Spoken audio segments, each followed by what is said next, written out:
Hello everyone, welcome back to our channel. ఇంట్లో ఉన్న వార్డ్రోబ్ని ఎంత నీట్గా సర్దుకున్నా ఎప్పుడో అప్పుడు ఏదో ఒకటి కనిపించకపోతే మొత్తాన్ని గెలికేస్తాము. దాంతో ఎంత నీట్గా సర్దిన వార్డ్రోబ్ అయినా చిందరవందరగా మారిపోతుంది. అలా కాకుండా బట్టల షాప్లో లాగా డోర్స్ ఉన్నా లేకపోయినా ఎప్పుడూ నీట్గా ఆర్గనైజ్డ్గా తక్కువ స్థలంలో ఎక్కువ బట్టల్ని ఎలా ఆర్గనైజ్ చేసుకోవచ్చో ఈ వీడియోలో చూపిస్తాను. ఈ వీడియోలో men's wear, women's wear, kids వేర్తో పాటు కామన్ ఐటమ్స్ అయినటువంటి బెడ్షీట్స్, టవల్స్, నాప్కిన్స్, స్వెటర్స్ ఇంకా ఎన్నెన్నో ఎలా సర్దుకోవాలో చూస్తాము. ఎలా సర్దుకొని ఆర్గనైజ్ చేసుకుంటే మన వార్డ్రోబ్స్ ఎప్పుడు నీట్గా ఆర్గనైజ్డ్గా ఉంటాయో చూపిస్తాను. ఈ టిప్స్ ఫాలో అయ్యి కనుక మీరు బట్టల్ని సర్దుకుంటే మీ వార్డ్రోబ్స్ ఎప్పుడు నీట్గా ఫంక్షనల్గా ఏ డ్రెస్ అయినా ఇట్టే తీసుకోగలిగేలా ఉంటుంది. వీడియో స్టార్ట్ చేసే ముందు ఒక టిప్ చెప్తాను. ఎప్పుడైనా బట్టలు ఫోల్డ్ చేసేప్పుడు ఏదైనా ఒక ఫ్లాట్ సర్ఫేస్ అంటే ఒక టేబుల్ కానీ కింద బండల మీద కానీ బెడ్ మీద కానీ ఫోల్డ్ చేస్తే ఈజీగా నీట్గా ఫోల్డ్ చేసుకోవచ్చు. నేను చూపించేటప్పుడు మీకు బుక్ని యూజ్ చేసి ఎలా ఫోల్డ్ చేసుకోవాలో చూపిస్తాను. ఎందుకంటే మన దగ్గర ఉండే బట్టలు డిఫరెంట్ సైజెస్, షేప్స్లో ఉంటాయి. అవన్నీ ఒకేలా కనిపిస్తేనే వార్డ్రోబ్ నీట్గా ఉంటుంది. అన్నీ ఒకేలా కనిపించాలంటే అన్నిటికీ ఒకే మెజర్మెంట్ ఉండాలి. అందుకే ఒకే బుక్ని యూజ్ చేసి చూపిస్తున్నాను. ముందైతే ఉమెన్స్ వేర్తో స్టార్ట్ చేస్తున్నాను. ఫస్ట్ శారీస్తో మొదలు పెడుతున్నాను. ముందుగా బ్లౌజ్ని తీసుకొని ముందు వైపుకు తిప్పి బ్లౌజ్లో శారీని పెట్టుకోవాలి. ఎక్స్ట్రాగా ఉండే బ్లౌజ్ని లోపలికి ఫోల్డ్ చేసుకోవాలి. తర్వాత శారీని పెట్టి ఫోల్డ్ చేసుకోవాలి. అంతే, ఇంకా ఏ శారీకి ఏ బ్లౌజ్ ఎక్కడుందో వెతికే పనే ఉండదు. హెవీ వర్క్ ఉన్న శారీస్ లేదా పార్టీ వేర్ శారీస్ని ఇలా శారీ బ్యాగ్స్లో ఆర్గనైజ్ చేసుకుంటే ఎన్ని సంవత్సరాలైనా షైనింగ్ కానీ వర్క్ కానీ అస్సలు పాడవదు. ఈ శారీ బ్యాగ్స్ని ఇంట్లో ఎలా తయారు చేసుకోవాలో నేను ఆల్రెడీ ఒక వీడియో పోస్ట్ చేశాను. లింక్ ఐ బటన్ మీద ఇస్తాను, ఒకసారి చూడండి. కుర్తీస్ని ఎలా ఫోల్డ్ చేసుకోవాలో చూపిస్తాను.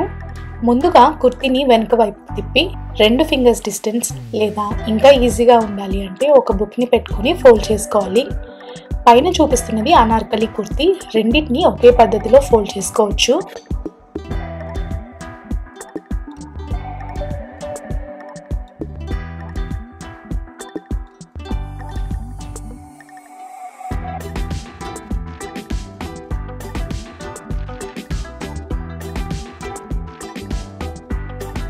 ఇప్పుడు కుర్తా సెట్ని ఎలా ఫోల్డ్ చేయాలో చూద్దాము. ముందు చూపించిన విధంగానే ఫోల్డ్ చేసుకోవాలి.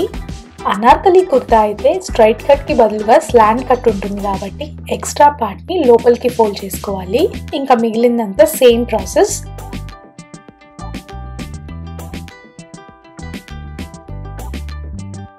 ఇందులోనే ప్యాంట్ని, చున్నీని కూడా పెట్టి ఫోల్డ్ చేసుకోవాలి. ఇప్పుడు సెట్ అంతా ఒకే దగ్గర నీట్గా ఆర్గనైజ్డ్గా ఉంటుంది.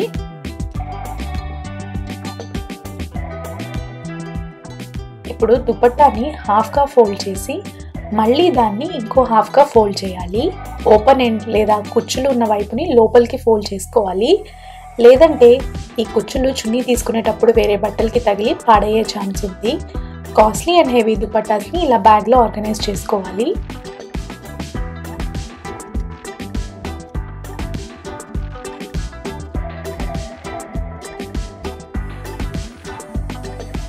లెగ్గిన్స్ని హాఫ్గా ఫోల్డ్ చేసి ఎక్స్ట్రాగా ఉండే పార్ట్ని లోపలికి ఫోల్డ్ చేసుకోవాలి.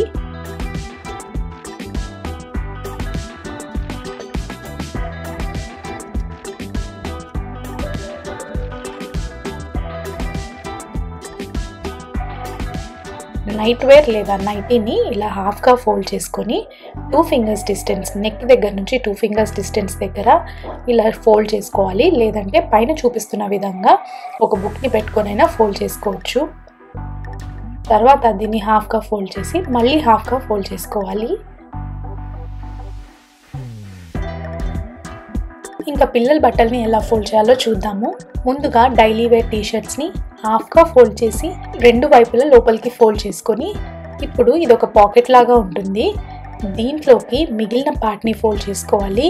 అంతే, దీన్ని మీరు ఎంత కింద పడేసినా మనం ఫోల్డ్ చేసినది మాత్రం అస్సలు పోదు. చాలా నీట్గా ఆర్గనైజ్డ్గా ఉంటుంది. నెక్స్ట్ స్వెట్ షర్ట్ని ఎలా ఫోల్డ్ చేసుకోవాలో చూద్దాము. వీటిని వెనుక వైపుకు తిప్పి మనం ముందు కుర్తాలను ఎలా ఫోల్డ్ చేసుకున్నామో అలాగే ఫోల్డ్ చేసుకోవాలి.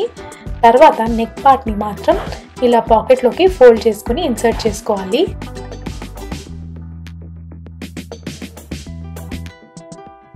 నెక్స్ట్ నైట్ డ్రెస్ సెట్ మొత్తం ఎలా ఫోల్డ్ చేసుకోవాలో చూద్దాము. షర్ట్ని మాత్రం స్వెట్ షర్ట్ లాగే ఫోల్డ్ చేసుకోవాలి.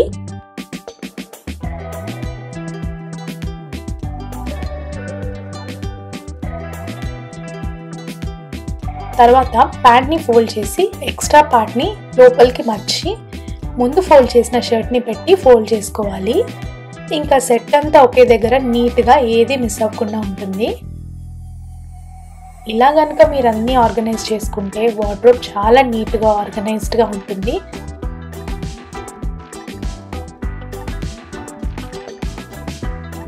ఇప్పుడు మెన్స్ వేర్ని చూద్దాము. ముందుగా జీన్స్తో మొదలు పెడుతున్నాను. జీన్స్ని బుక్ లాగా ఎలా ఫోల్డ్ చేసుకోవాలో చూద్దాము. ముందుగా జీన్స్ని నీట్గా మడత లేకుండా పెట్టి మోకాల దగ్గర నుంచి హాఫ్గా ఫోల్డ్ చేసి మళ్ళీ దాన్ని ఫోల్డ్ చేసుకోవాలి. అంతే, జీన్స్ని బుక్ టైప్గా ఫోల్డ్ చేసుకోవడం కంప్లీట్ అయింది. ఇప్పుడు ఐరన్ చేసిన ఫార్మల్ ప్యాంట్స్ని ఎలా ఫోల్డ్ చేయాలో చూద్దాం. ఈ బటన్స్ ఉండే దగ్గర పట్టుకొని ఫోల్డ్ చేసుకోవాలి. తర్వాత దీన్ని సగానికి ఫోల్డ్ చేయడమే. ఇదొక పద్ధతి. రెండవ పద్ధతిలో కూడా ఎలా ఫోల్డ్ చేసుకోవచ్చో చూద్దాము. ఎక్స్ట్రాగా ఉండే పార్ట్ని లోపలికి ఫోల్డ్ చేసి అంతా స్ట్రైట్ లైన్ వచ్చేలాగా చూసుకోవాలి. తర్వాత దీన్ని హాఫ్గా ఫోల్డ్ చేసి మళ్ళీ హాఫ్గా ఫోల్డ్ చేస్తే అన్ని ప్యాంట్స్ చూడడానికి ఈక్వల్గా నీట్గా ఉంటాయి. ఐరన్ చేసిన ఫార్మల్ షర్ట్స్ని కాలర్ బటన్ కాకుండా దాని కింద బటన్ని పెట్టి బుక్ని పెట్టి ఫోల్డ్ చేసుకుంటే అన్ని షర్ట్స్ ఒకే సైజులో నీట్గా కనిపిస్తాయి.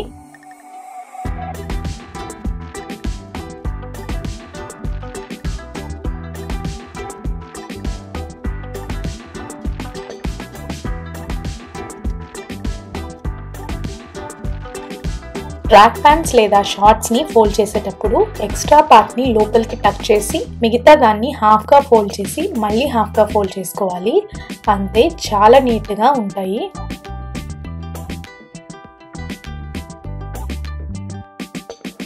ఇప్పుడు జనరల్ ఐటమ్స్ని ఎలా ఫోల్డ్ చేసుకోవాలో చూద్దాము.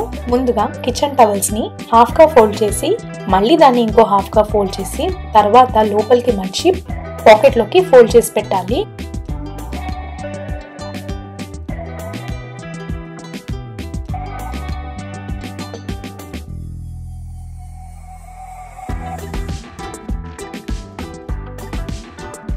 స్వెటర్ని ఎలా ఫోల్డ్ చేయాలో 3 పద్ధతుల్లో చూపిస్తాను. మీకు ఏది ఈజీ అయితే దాన్ని ఫాలో చేయొచ్చు. ఫస్ట్ మెథడ్లో స్వెటర్కి జిప్ వేసి హ్యాండ్స్ని పైన ఉన్న క్యాప్ని లోపలికి ఫోల్డ్ చేసుకోవాలి. రెండో పద్ధతిలో మాత్రం క్యాప్ కాకుండా మిగతా హ్యాండ్స్ పార్ట్ని మాత్రమే ఫోల్డ్ చేసుకోవాలి.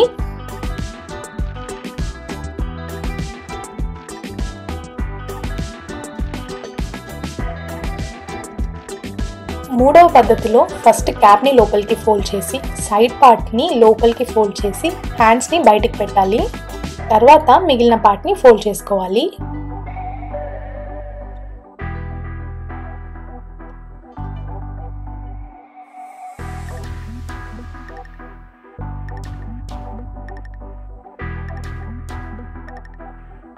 టవల్స్ని కూడా 3 పద్ధతుల్లో ఎలా ఫోల్డ్ చేసుకోవాలో చూపిస్తాను. ఫస్ట్ పద్ధతి జనరల్గా cotton towels, microfibre towels, Turkey towels ఏవైనా ఫోల్డ్ చేసుకోవడానికి ఉపయోగించుకోవచ్చు. ఇది జనరల్గా మనం ఇంట్లో వాడే పద్ధతి. సెకండ్ అండ్ థర్డ్ మెథడ్ మాత్రము కేవలం టర్కీ టవల్స్ లేదంటే మైక్రోఫైబర్ టవల్స్కి మాత్రమే ఫోల్డ్ చేయడానికి ఉపయోగపడుతుంది.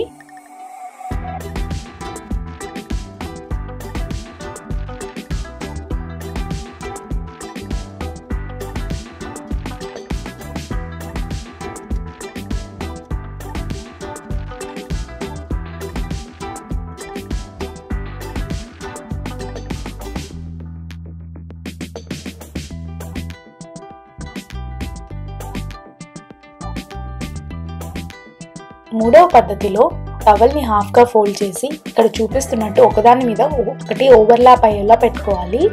తర్వాత దీన్ని వెనక్కి తిప్పి రోల్ చేసుకోవాలి. రోల్ చేసుకున్న తర్వాత ఎక్స్ట్రాగా ఉండే పార్ట్ని ఇక్కడ కనిపిస్తున్న పాకెట్లోకి ఫోల్డ్ చేసుకోవాలి.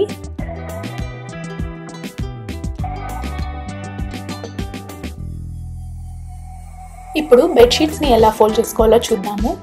బెడ్షీట్స్ని రెగ్యులర్గా మనం ఎలా ఫోల్డ్ చేసుకుంటామో అలాగే ఫోల్డ్ చేసుకుని కానీ లోపల ఒక పిల్లో కవర్ని మాత్రమే పెట్టుకోవాలి. ఇప్పుడు ఇంకో దిండు కవర్ని తీసుకొని మడిచి పెట్టిన బెడ్షీట్ని ఇందులో పెట్టుకుంటే సరి. ఇంకా పిల్లో కవర్స్ మిస్ అయ్యే ఛాన్సే లేదు. బెడ్షీట్స్కి సంబంధించిన దిండు కవర్లన్నీ ఇక్కడే ఉంటాయి. సో బెడ్షీట్ తీసుకునేటప్పుడు మళ్ళీ దిండు కవర్ ఎక్కడ ఉందని వెతకాల్సిన పని లేదు.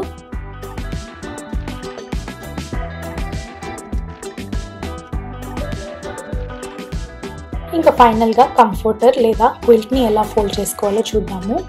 నిజానికి ఇవి చాలా ఎక్కువ స్పేస్ని తీసుకుంటాయి, కానీ నీట్గా తక్కువ స్పేస్లో ఎలా ఆర్గనైజ్ చేసుకోవాలో చూద్దాము. ముందుగా దాన్ని బెడ్ మీద కానీ నేలపైన కానీ రాంగ్ సైడ్ పైకి వచ్చేలా సర్దుకోవాలి.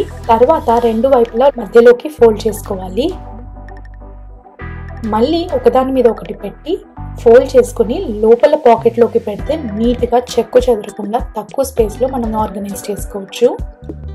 నేను చూపించిన ఫోల్డింగ్ టెక్నిక్స్ని యూజ్ చేసి మీరు వార్డ్రోబ్స్ని సర్దుకుంటే నీట్గా బట్టల షాప్లో లాగా ఆర్గనైజ్డ్గా కనిపిస్తాయి. మీకు ఈ వీడియో ఎలా అనిపించిందో నాకు కమెంట్ చేయండి. అలాగే ఛానల్ ఇన్స్టాగ్రామ్ లింక్ డిస్క్రిప్షన్లో ప్రొవైడ్ చేశాను, ఫాలో చేయడం మర్చిపోకండి. సో దట్ నేను ఏ వీడియో పెడతానో మీకు ముందే తెలుస్తుంది. Thank you so much for watching. I will see you again. Bye by.